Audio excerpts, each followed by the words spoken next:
So given that a lot of people are still talking about the Vince McMahon documentary on Netflix, one particular narrative that I've noticed out there has to do with the Montreal Screwjob. Drill them. Of course, during the documentary, they talk extensively about the Montreal Screwjob. And so in this edition of Hot Takes, the first one that I've chosen here is from the Wrestling Pro 69, who says Vince was right in Montreal. So I've seen this a couple of different ways.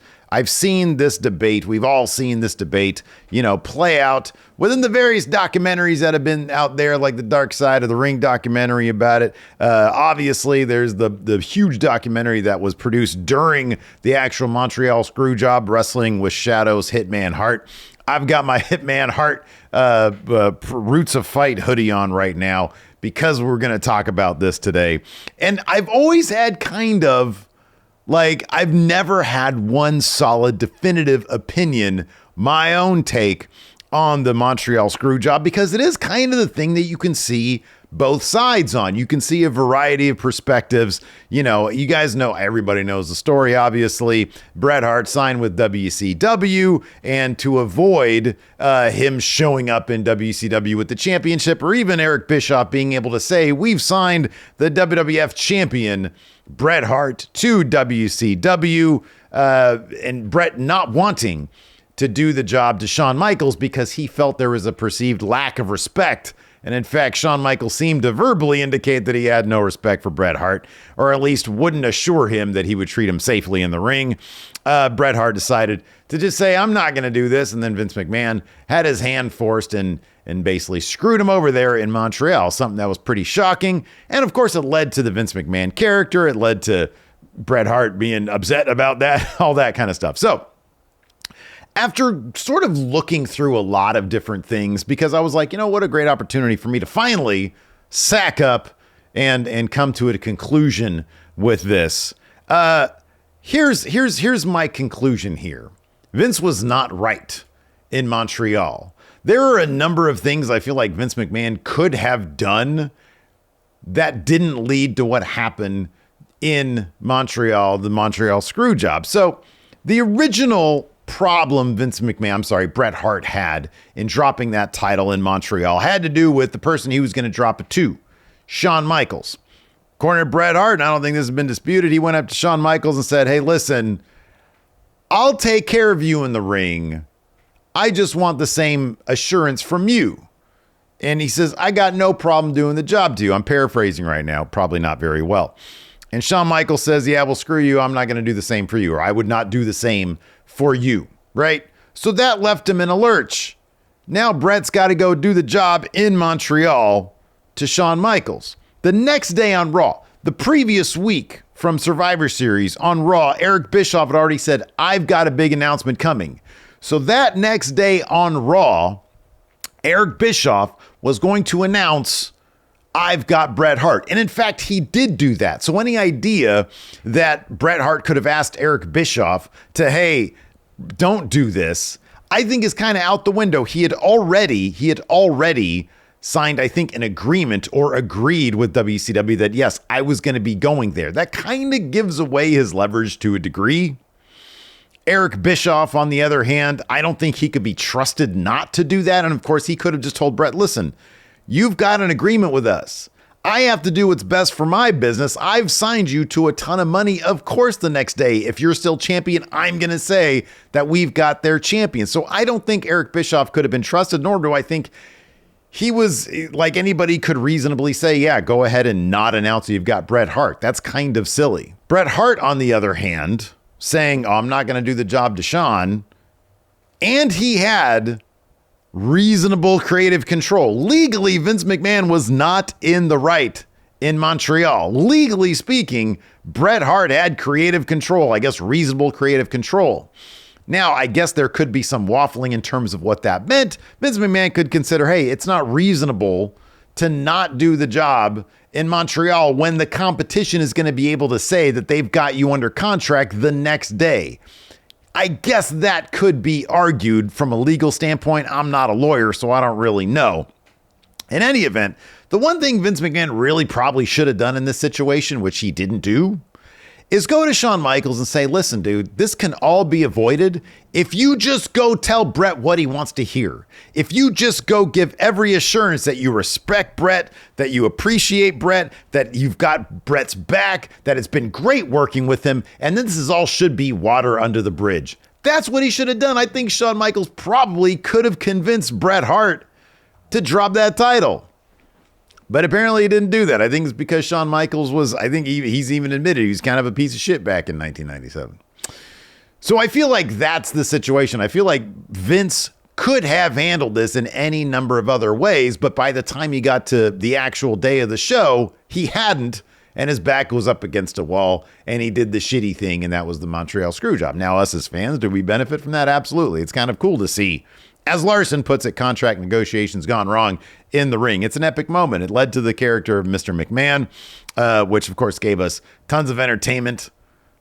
Looking back on it, obviously, a lot of the more gross things that he did as Mr. McMahon looked at and probably could have been left out of the script. But in any event, was Vince right to do what he did in Montreal? No, I don't even think from a legal standpoint he was right to do that, because Bret Hart had what they call reasonable creative control. So I don't think legally like he was on good footing there. It's probably why he went and allowed himself to get punched by Bret Hart, because then he could say, hey, I've got this on you, so now you can't sue me for the creative control thing. Maybe, I don't know, maybe dude's all about getting leverage off people. So I think that like this whole thing could have been boiled down to just Vince McMahon telling Shawn Michaels, hey, go kiss Bret Hart's ass. Go convince him. Go tell him, you got us in this mess. You go get us out of this mess. And instead they had to do, Triple H had to say, well, let's just take the title off him, because he was probably a prick back then too. So yeah, I don't think Vince McMahon was in the right of Montreal. I think that's my new definitive explanation. Vince McMahon kind of did everything except the one thing he should have done, which was just tell Shawn Michaels, hey, get in there and tell him whatever he wants to hear, and then he'll probably do the job. And Bret has said that maybe that's the case. Maybe that wouldn't have been the case. In which case, you just put the title on Stone Cold Steve Austin 6 months early. You just do that. Do it in November instead of April at WrestleMania. Still would have been a pretty cool moment. And then you get him and Bret hugging out in the ring because they're buddies. And then Bret goes upon his merry way. And we never get the Mr. McMahon character. Yeah, he probably still would have done that shit. Anyways, that's what I think about the Montreal Screwjob. What do you guys think? Let me know in the comments below. Let's get some more of these hot takes in, though, before we go today. Mr. Wicked17 says, Insane Clown Posse deserves a spot in the WWE Hall of Fame for the Juggalos? No, man, I don't think so. I got no problem with the Insane Clown Posse. I got no problem with the Juggalos and Juggalettes. I really don't. I don't think their contribution to the WWF, to the WWE, warrants them getting a Hall of Fame induction. But I'm going to say no. I'm not even going to waffle on that one. I'm not going to say, I don't know, whatever. I'm not going to do that. I don't think they do. Lyric AI Love says, Xavier Woods is in the right, and I will be on his side in the New Day divorce.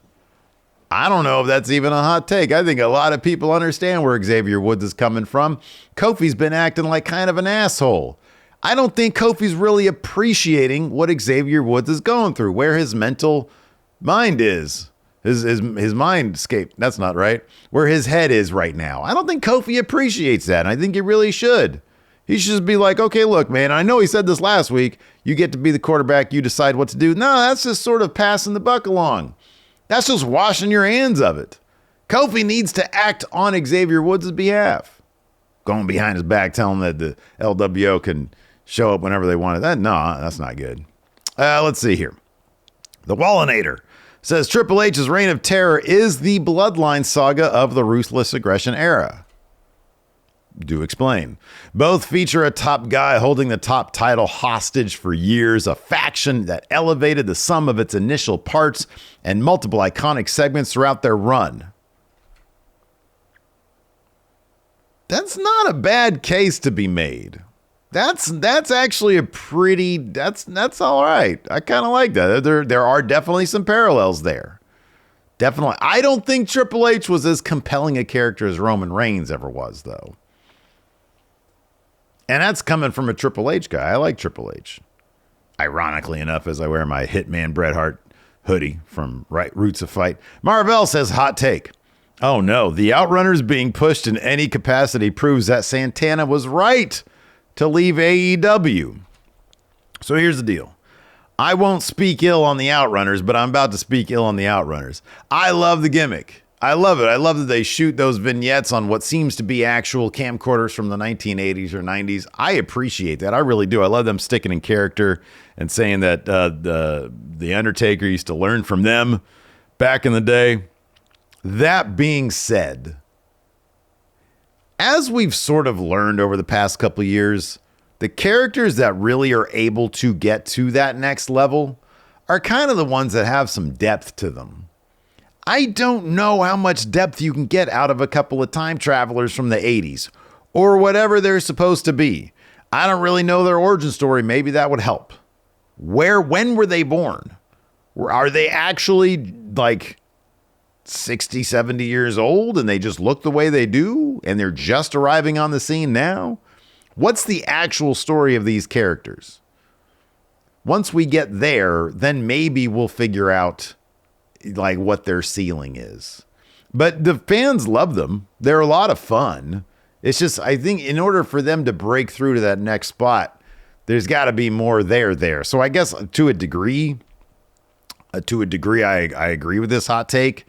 I think that the push is fine, but in order for them to get to that next level, there's got to be something else there.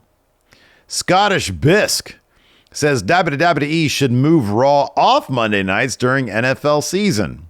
Nah, man, you just take the loss. You got to book a better product.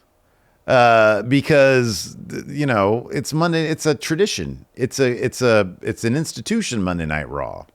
That's what it is. Or you just take the loss. Here's the thing. Once Raw hits Netflix, it ain't going to matter. Do you know why?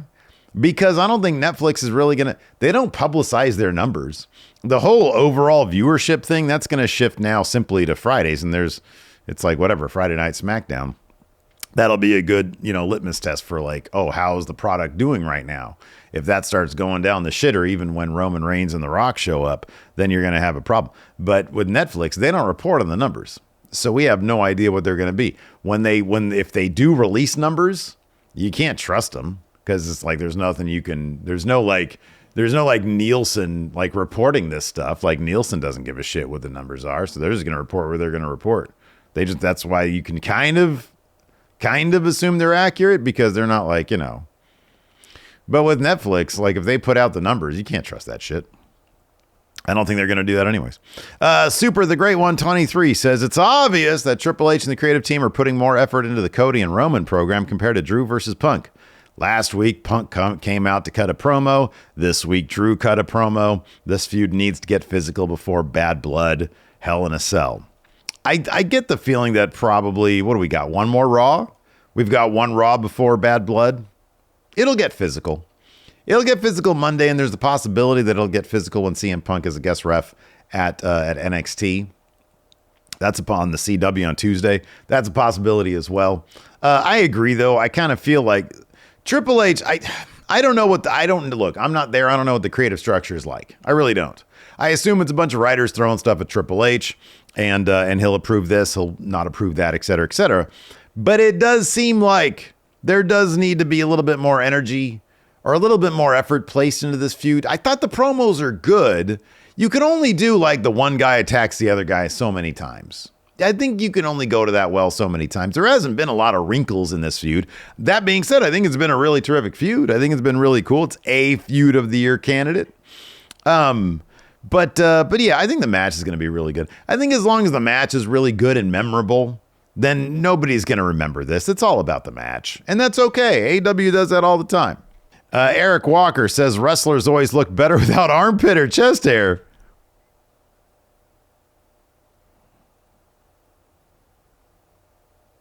I disagree with that. I like the wrestlers when they look like all hairy and shit. I mean, the dudes anyways. The guys. I think they look cooler like that. Like, it sort of also depends on like the level of chest hair. Like sometimes too, like remember Robin Williams? Rest in peace. Amazing comedian and actor. That dude had a lot of body hair. If you got too much, I don't know about that.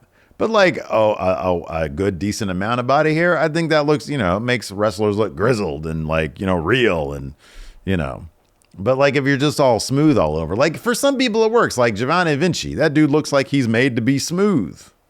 Other wrestlers, I don't think so. Like Bronson Reed, probably used a lot of hair there.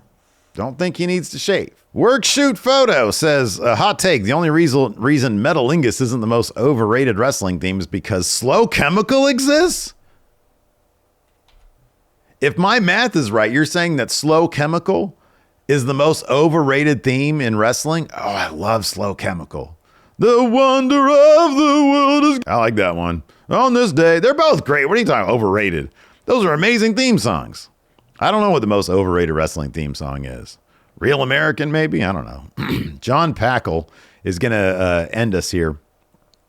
His hot take is going to be the last one. I don't know what end us here means. It says, same room going in Raw is better than video call going in Raw. All right. So, for those of you who are here for just the wrestling hot takes, you're dismissed. Feel free to go. If you want to hear Steve here shoot on going in Raw, then stick around. I've heard this take before, that people prefer me and Larson being all in each other's personal space for going in Raw. Of course, for the first, I don't know, year or so of going in Raw or so, it was a video call because, of course, we had Dan on the show. I was going back 10 years. And then we started doing it from here in my office space here. I think it was originally against the wall right here that the camera is right behind the camera. So behind you guys. And yeah, I mean, that was the majority of our time we spent, from whatever it was, from 2016, probably 2015 until pandemic, until 2020, we were in person doing it. So that's a very, very long time. That's an incredibly long time. 2015 and 20, yeah, it was 5 years, 6 years, whatever it was. We were in person. And then when pandemic happened, we had to scoot out of the office and we started doing things remotely. So in a perfect world, I'll say this, in a perfect world where we're making money hand over fist and we have money to burn and we're fairly frugal people. So I don't even know if that would happen. But put it this way. In a perfect world, if SiriusXM bought us for $1 million and was like, hey, we're going to give you what you need to do the way you guys want to do, you guys prefer to do, to make the best show possible. This is how it would look. The way most podcasts look these days, the ones that are like, that you see on your Instagram feed and whatnot, they're in person. You get a little studio. You sit across from each other. You got a camera on both people. You got a camera close up on me. You got a camera close up on Larson, right? And while you're doing it, you're switching the cameras depending on the angle that you want. If I'm talking, camera's going to be on me. Get Larson's reaction, switch the camera to him, go to a wide shot, et cetera, et cetera. That would 1,000% be my preferred way to do the podcast. Absolutely. The problem with that is, in order to produce that and remain live, we would have to hire somebody to be a producer, to handle all that stuff, and that is cost prohibitive. We don't have the kind of money to hire somebody at whatever that would cost, between $40,000 and, $60,000 a year. We don't have the money to hire somebody to produce it that way. And producing it that way would not yield the financial results, I don't think, to justify doing that. The other way that we could do that is we'd have to scrap the live element of it, shoot at 3 cameras, hope that all those cameras, record all the footage, and then we'd have to go in and edit it for an hour and a half, whatever the length of the podcast is. That's time prohibitive, because we're trying to get these things out as soon as possible. The other element of that as well is at this stage in our game, I try my damnedest every single episode of Going in Raw to bring as much energy and enthusiasm as I can. And that's sort of our dynamic. Like, Larson's the guy, he'll even admit, the lower energy guy. and we play off each other. We are very different personalities. We've known each other for 30 years. We have friendship that goes back 30 years, and we have a chemistry that we built over those 30 years, and specifically over the last 15 years we've been working together. I need to be comfortable and well-rested in order to do the show to the level that I want to do it at. He's got to be the same way. There is nothing more comfortable than sitting here in this chair in front of the monitor. There's nothing more comfortable than that. I feel like our best stuff has come during the time we've been on video call. Lots of podcasts that are really, really well produced do it through video call that are very successful. Look at Deadlock, for example. Those guys are all on video calls. So I don't think necessarily that we would be better, or the chemistry would be better, or the product would be better if we were in person. If we had that perfect 3-camera setup, I think eventually maybe we'd get to the point of comfortability. If we were doing it once a week, I would 1,000% probably force his hand and be like, hey, if we're just going to do this once a week, we got to do this in person. But we don't. We do it 5 times a week. It's kind of a big thing to ask, to be like, hey, come here 5 times a week. And I don't even know if I'd want to do that. Even if I was like, man, I really want to take this podcast to the next level, I feel like in person is the way to go. I would probably regret that, because to have him come over 5 days a week, get everything set up, get everything ready, it's a lot.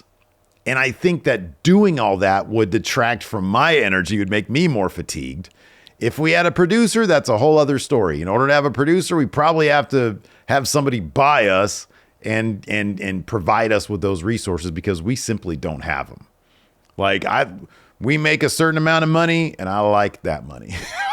I like to have that money. And yes, we invest a certain amount back into the business, but that's not hiring a whole person to come in and produce the show with us 5 times a week.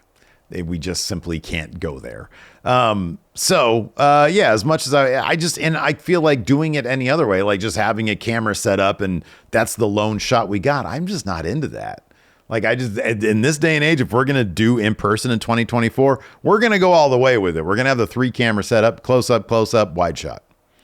So I appreciate the hot take. I really do. And I appreciate the criticism, the constructive criticism. I appreciate that. You're showing enthusiasm for Going in Raw, and I love that. And who knows? Things are always changing. Things are always fluid. At some point, honestly, if Larson came to me and said, hey, I think we should do it this way, I'm down for whatever. I really am. I don't think he's ever going to do that. Usually, I'll be honest with you guys, open up a little bit. Usually I'm the one who comes in and be like, hey, let's do something. Let's do X, Y, and Z. And he's usually 9 times out of 10.